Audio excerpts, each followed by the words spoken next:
জঙ্গলের একটা পুকুরে অনেকগুলো হাঁস সাঁতার কাটছিল। সেখানে হাঁসগুলোর মাঝে একটা হাঁস ছিল গর্ভবতী। পুকুরে সাঁতার কাটতে কাটতে হাঁসটির ডিম দেওয়ার সময় হয়ে আসে। হাঁসটি দৌড়ে পানি থেকে উঠে ডাঙায় এসে একটা ঝোপের মাঝে ডিম পেড়ে আবার পানিতে চলে যায়। সন্ধ্যা হয়ে আসে, হাঁসগুলো সব যার যার বাড়ি চলে যায়। বাড়ি গিয়ে হাঁসটি ভাবে, আমি তো ঝোপের মাঝে আমার ডিমটা রেখে আসলাম, অতটা স্বর্ণ ছিল না, চলে এলাম।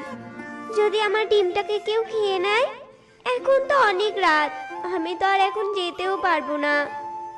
এসব চিন্তা করে সারা রাত পার করে দেয়। এরপর সকাল হতেই হাসি পুকুর পাড়ে যায় ডিমের খোঁজে, কিন্তু কোন ঝোপে ডিম দিয়েছে সেটা সে মনে করতে পারে না।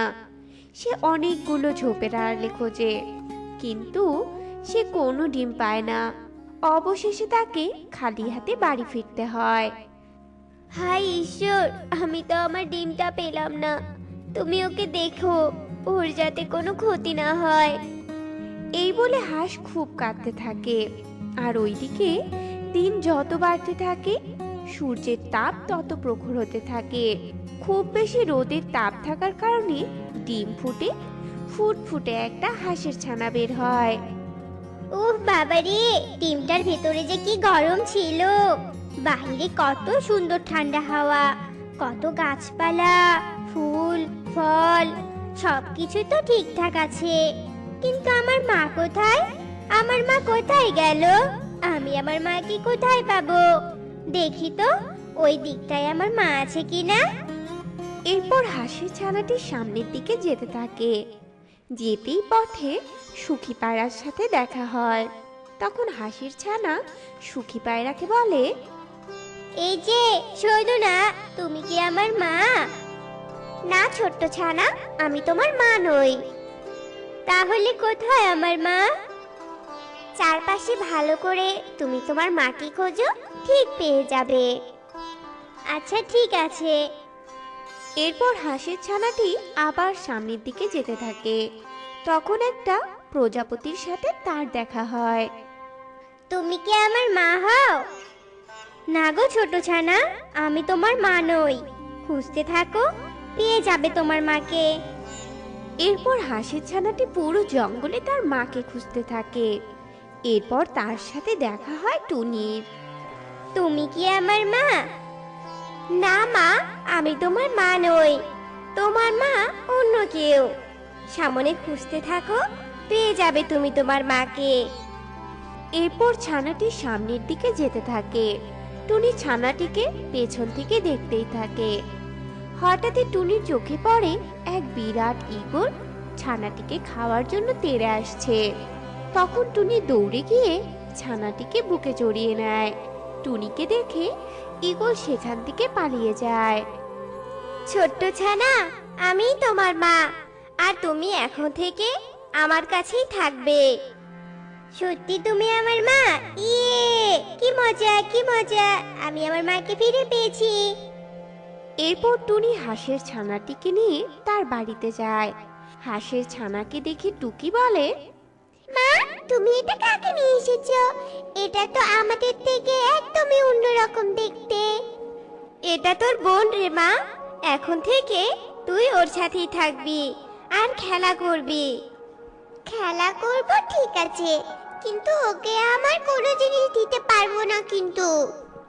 মারে, বনে কখনো হিংসা রাখতে নেই, সব সময় সবাইকে ভালোবাসতে হয়, নিজের জিনিস অন্যদেরকেও দিতে হয় রে মা।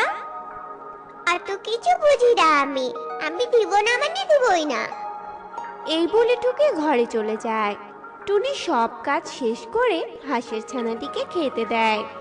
হাঁসের ছানার নাম রাখে সে হাসি। এইভাবেই বেশ কয়েকদিন কেটে যায়। টুনির ঘরে হাঁসের ছানা থাকায় জঙ্গলের সবাই নানা রকম কথা বলতে থাকে। একদিন জঙ্গলের সবাই আসে টুনির বাড়িতে। সবার মাঝ থেকে কাকুলি বলে ওঠে,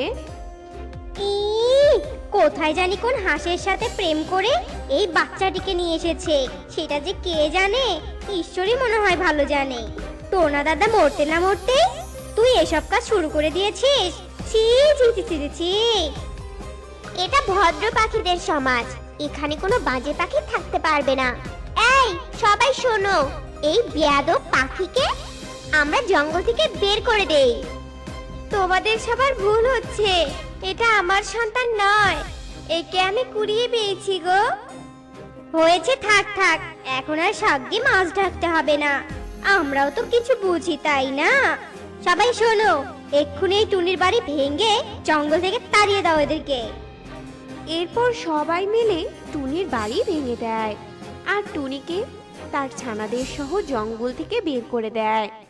অসহায় হয়ে টুনি পাশের জঙ্গলে একটা গাছে বাসা বানায়, তারপর সেখানেই থাকতে শুরু করে। টুকি হাসিকে একদম সহ্য করতে পারতো না। একদিন একটা লাঠি দিয়ে সে হাসিকে খুব মারে আর বলতে থাকে, বেয়াদব পাখি, বেয়াদব, তোর জন্য আমাদের বাড়ি ছেড়ে চলে আসতে হয়েছে। সবাই আমাদের কত অপমান করে তাড়িয়ে দিয়েছে। আজ তোকে আমি মেরেই ফেলবো, মেরেই ফেলবো, তোকে আমি মেরেই ফেলবো। দিদি, আমাকে আর মেরো না। আমি তোমার বোন হওয়াতে কি আমার অন্যায় হয়েছে নাকি বলো তো? আমাকে আর মেরো না, আমার খুব লাগছে। হ্যাঁ হ্যাঁ হয়েছে, তুই এক্ষুনি বেরিয়ে যাবি বাড়ি থেকে। তুই আমার বোন নস, বুঝেছিস? তোকে মা করিয়ে এনেছে। তখনই সেখানে টুনি আসে আর এসে টুকির এসব কাণ্ড কারখানার জন্য টুনি টুকিকে থাপ্পড় মারে।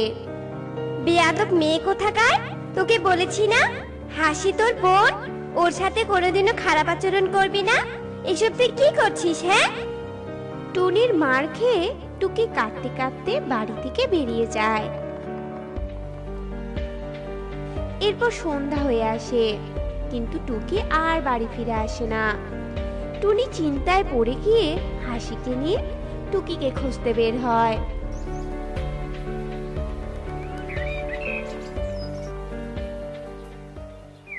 খুঁজতে খুঁজতে সেই পুকুর পাড়ে যায় যেখানে হাসির জন্ম। তখন হাসি বলে ওঠে, মা মা, এই দেখো, এই ঝোপেই আমার জন্ম। এখানেই ডিম থেকে বেরিয়েছি আমি, আর তোমাকেই খুঁজে পেয়েছি, বুঝেছো মা? হাসির কথা শুনে টুনি ভাবতে থাকে, মনে হচ্ছে এখানে আশেপাশে কোথাও ওর মা আছে। এসব ভাবতে ভাবতে তখনই একদল হাঁস পানি থেকে উঠে বাসায় যেতে থাকে। সেই হাঁসগুলোর মাঝে একটা হাঁস হাসিকে দেখে দাঁড়িয়ে যায় আর হাসিকে বলে, কে তুমি? আমার নাম হাসি, আর এটা আমার মা। আপনি কে বোন? আমি এক অভাগিনী মা। আমার ছানাকে হারিয়ে আমি অসহায় হয়ে গেছি। আমি এখানে একটা ডিম দিয়েছিলাম, কিন্তু সেই ডিমটাকে আমি আর খুঁজে পাইনি। হাঁস এসব বলে অনেক কাঁদতে থাকে আর সব ঘটনা টুনিকে খুলে বলে।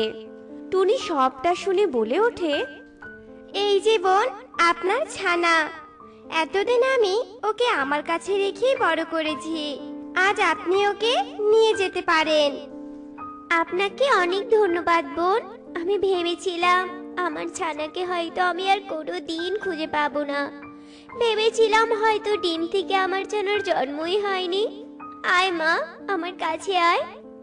এরপর হাসি ওর মায়ের কাছে যায় আর বলে, মা, আমি তোমাকে অনেক খুঁজেছি। তারপর আমি আমার নতুন মাকে পেয়েছি। আমি আমার টুনি মাকে ছেড়ে কোথাও যাব না মা। তুমি চলো না আমাদের সাথে। মা, আমি তো জলে থাকি আর তোর টুনি মা তো গাছে থাকে। আমি কি করে সেখানে গিয়ে থাকবো বল? আমি বলি কি, এই পুকুরের পাড়ে আমি বাসা বানাই। গাছের উপরে আমি আর গাছের নিচে আপনি থাকবেন। তাহলে হাসিকে ছেড়ে আমাকেও থাকতে হবে না। আমরা দুজনে ওকে দেখাশোনা করতে পারবো। আচ্ছা বোন, ঠিক আছে। এই সব কিছু টুকি পাশ থেকে দেখছিল আর নিজের ভুলের জন্য অনুতপ্ত হয়ে সে সবার সামনে আসে আর সবার কাছে ক্ষমা চায়। আর এরপর তারা সবাই মিলে বাসা বানিয়ে একসাথে সুখে দুঃখে থাকতে শুরু করে। বন্ধুরা,